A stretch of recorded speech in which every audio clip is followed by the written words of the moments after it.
Hey everybody, I'm Yvonne Williams with Back to Earth Creations, and in this video I want to show y'all how I make this style of ring and a couple of different variations that can be used if you don't have the same style of crystal as what I'm wrapping. So here I'm wrapping some double terminated quartz points and I have grooved them. I'll insert some footage in here. Hopefully Future Von will edit this.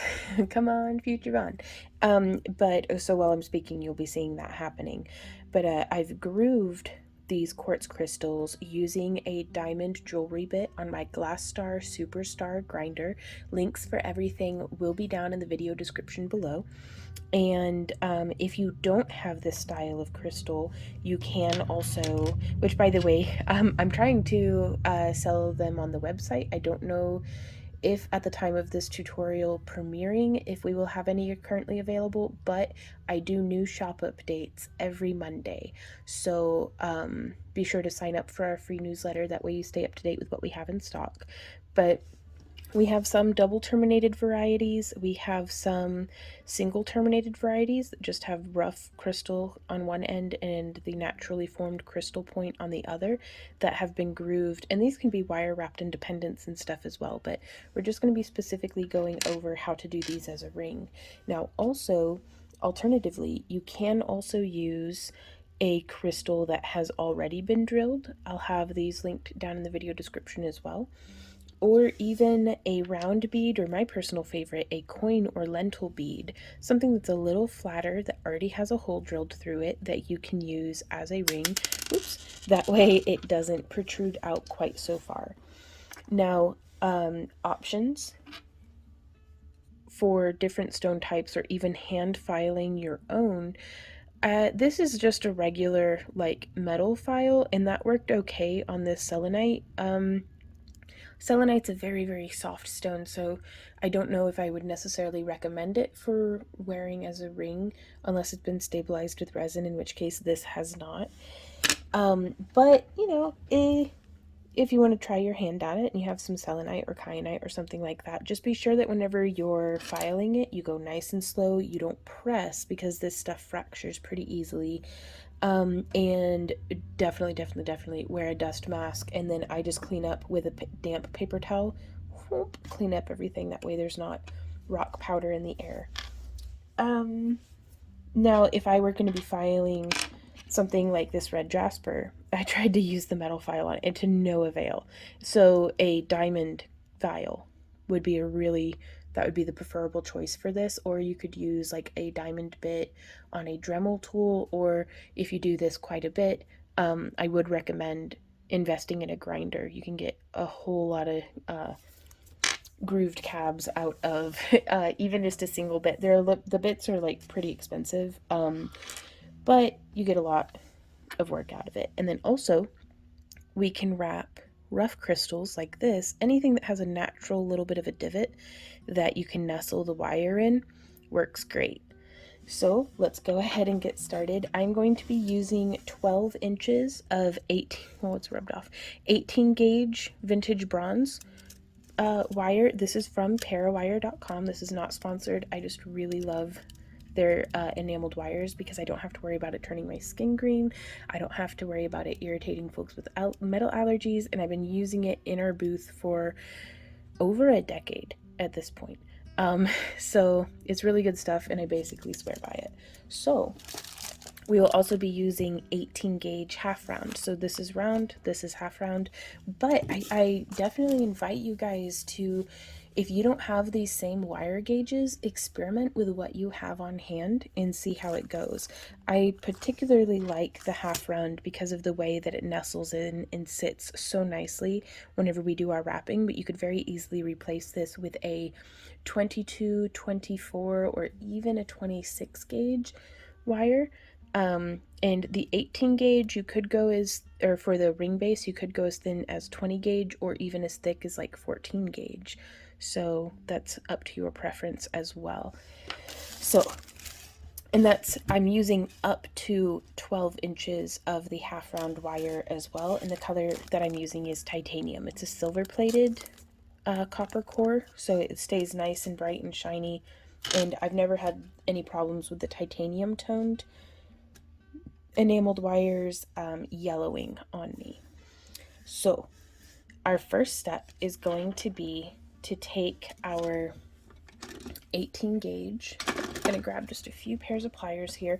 Of course, you will need wire snips, boop, boop, for snipping through your wire. And I'm going to be using my bent nose pliers to hold on to one end of my wire.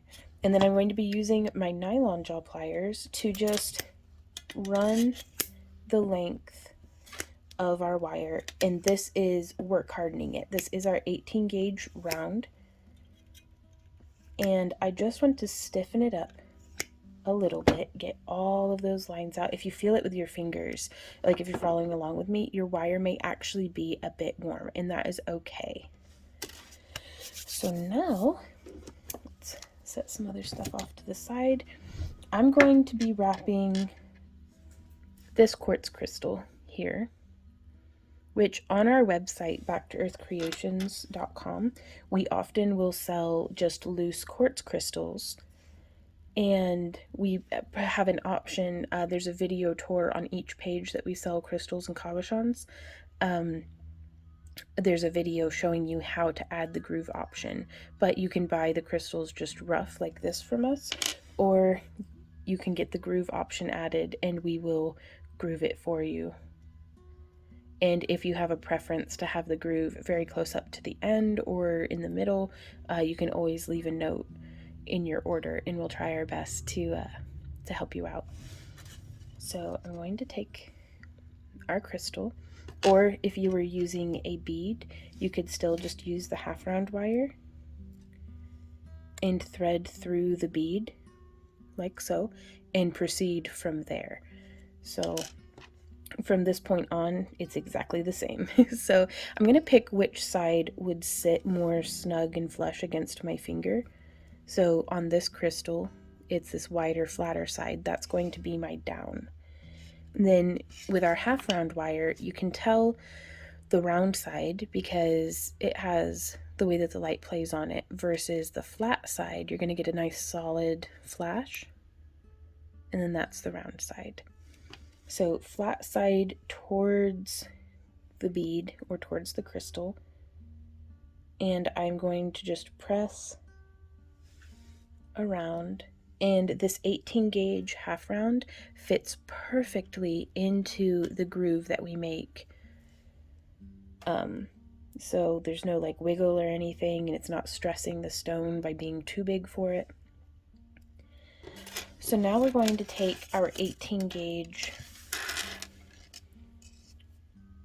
core wire, and I'm going to just nestle this up onto the back side of our crystal. And you'll notice I don't have both half round wires on one side.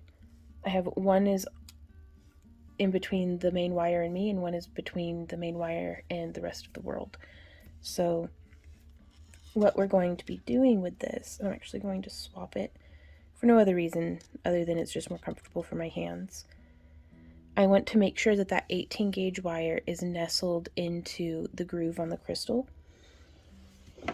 And then I'm using my bent nose pliers, and you could use tape here, but I'm just sandwiching the crystal. My thumb is pressing the half round wire into the groove, and my first finger is pressing our 18 gauge round wire into the groove. And I'm going to take my bent nose and line up right here with where that bend's going to be roughly anyhow, and I'm just twisting that half round just enough that the flat side is now facing that wire.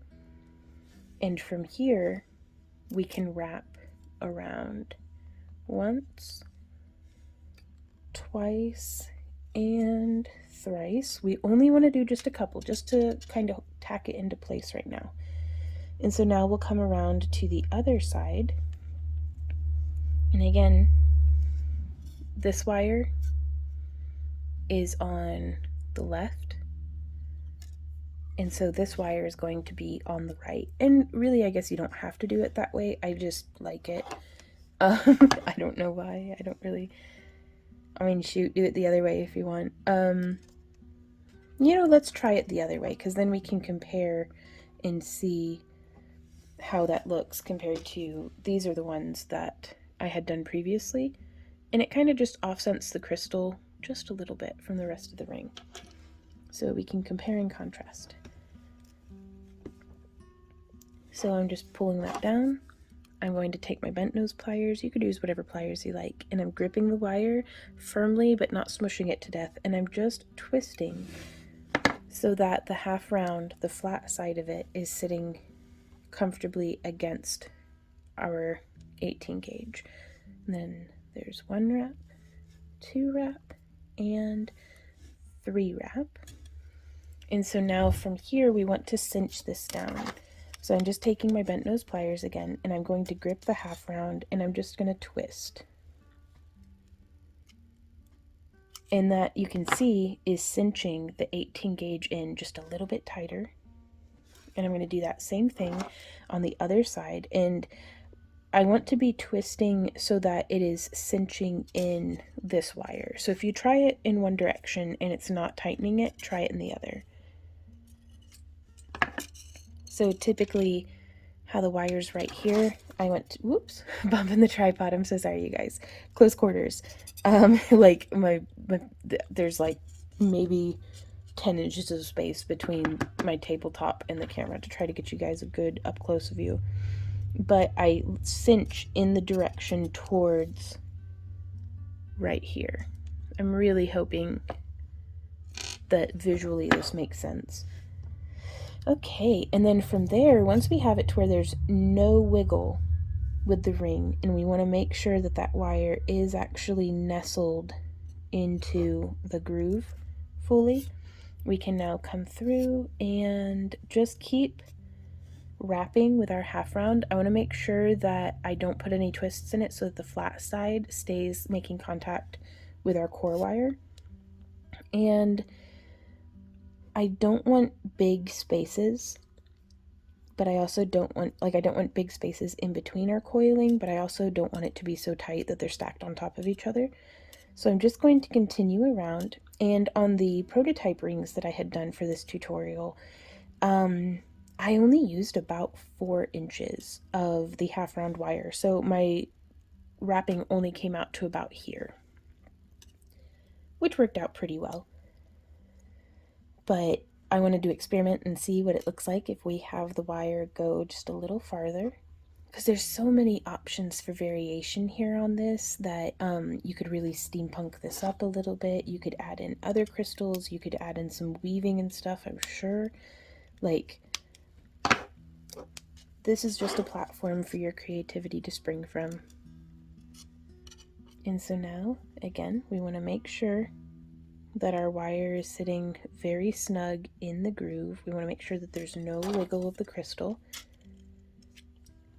And we can tighten that down just a little bit more. And then we can continue just wrapping. Wrap, wrap, wrap. Now, I get a lot of comments from folks who are like, why don't you just use a drill? And half round wire, especially in an 18 gauge, it can work harden pretty quickly, and I don't want to risk messing up with the speed of a drill, because drills are very quick and efficient, but they don't really give you a lot of time to pay attention to the very fine details. And also the weight can be thrown off with incorporating a crystal, and just so many different little variables. And truly, at the core of it, I think it's just a good idea to be good at doing it by hand. Because once you're good at doing it by hand and you have making coils and stuff down, then it's perfectly, yeah, you use a drill. But what if you're wire wrapping and you don't have a drill? You don't want to have to rely on that tool as a crutch, or at least I don't. Because oftentimes, especially when we were traveling to different vending events and craft shows and stuff, I'm not bringing my entire tool arsenal from home, so I want to be able to do as much with as little as possible. So there's that. And now I'm going to grab my ring mandrel. So I wear around a size 9, and that's one of our most frequently selling sizes out of our booth as well, and our website. So I'm going to start at a size 10 on my ring mandrel. Ooh, bumping the tripod again. There we go. Super professional. And I am just going to start wrapping around. I want to make sure that my wires are not crossing.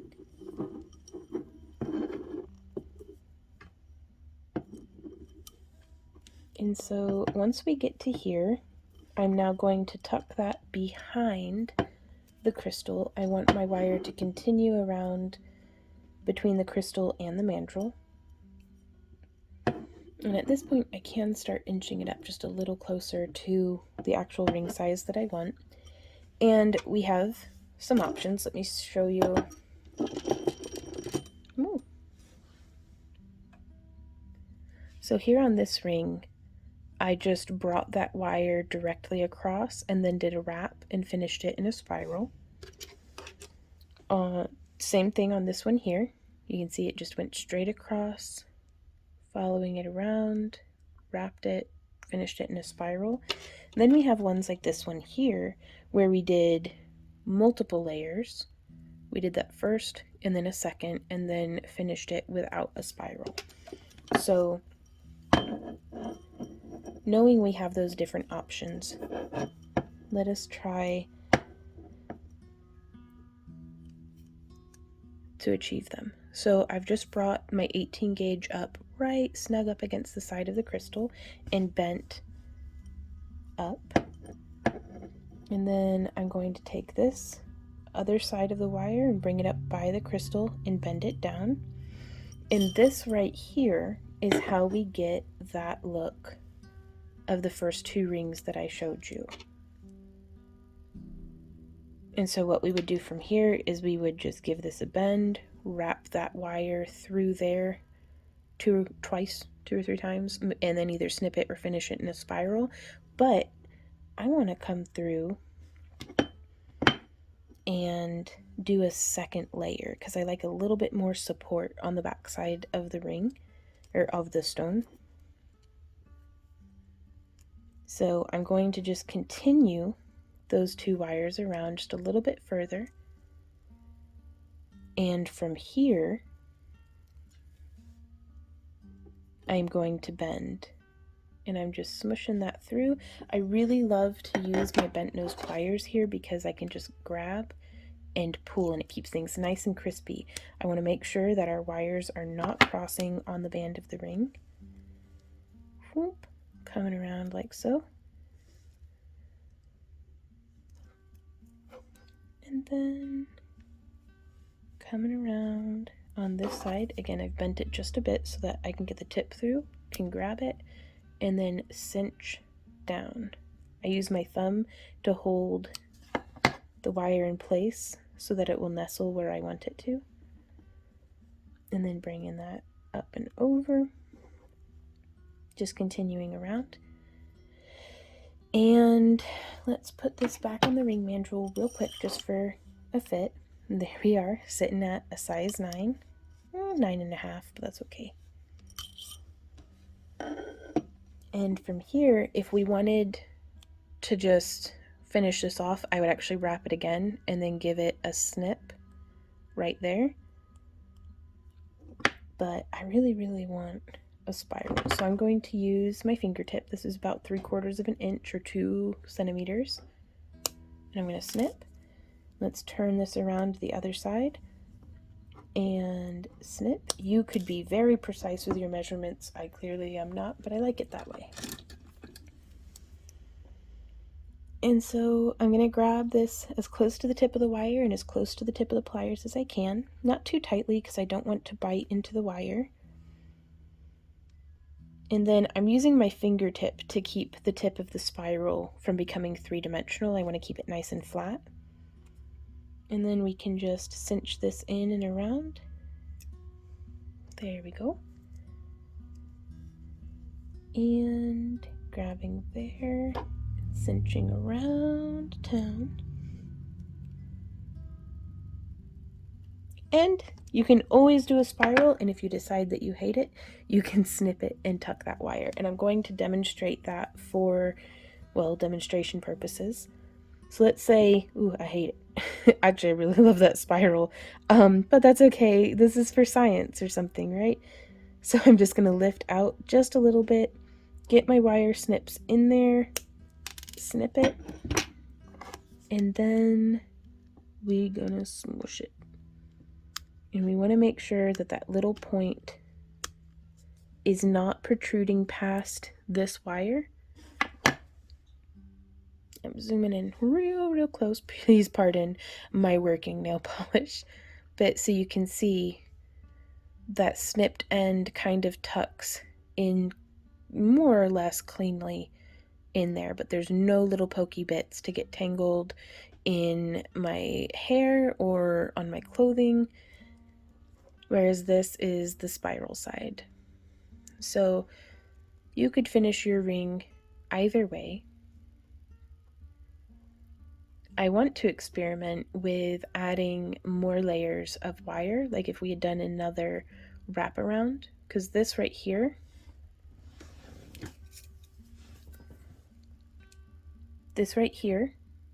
is the wire that is nestled against the crystal. This wire right here, 1 and 2, are the wires that came across, as you can see, from the band of the ring, and then we wrapped it around that first time. If we'd stopped here and then done that wrap, that's how we get on this ring. And it's a very subtle difference, but I think it'd be really cool if on the second layer of wire, or even if we did a third layer of wire, if we did more coiling, because then it would look like so steampunky and cool, I think. I'm going to zoom back out so that we can see how that is looking. Now this is definitely a protruding ring, but I mean, it's a statement piece. Look at that rock. So yeah, this is how I made. I gotta get the spiral off on the other side. I like them matching. Like, I loved the spirals, I really do, but I need them to match. So I'm just gonna get in there and snip that off. Give it a nice solid smoosh. There we go. Check for pokey bits, and we're good. If ever you have pokey bits, you can just smush it some more, or like even use your plier tip to like burnish it in some. But that is how we make this style of ring. If you guys have any questions, comments, or ideas for future tutorials, or anything like that, please leave a comment down below. Ooh, I'm ready. I don't know for what, but I am ready. There we go. But if you enjoy our free tutorials and would like to support the creation of more of them, please consider joining our Happy Crafter Club. For as little as $1 a month, it goes a long way in supporting just everything we do here on the channel and stuff like that. So we also have like booty boxes and just a whole mess of stuff going on. You can check out down in the video description. We have links to all our social media and all the different ways that you can support the channel and participate. But more than anything, I hope that this was helpful to you, and I really look forward to seeing you guys in our next tutorial. So until then, y'all, happy crafting. Mwah! Bye. Oh, I hit the tripod again. Okay, bye.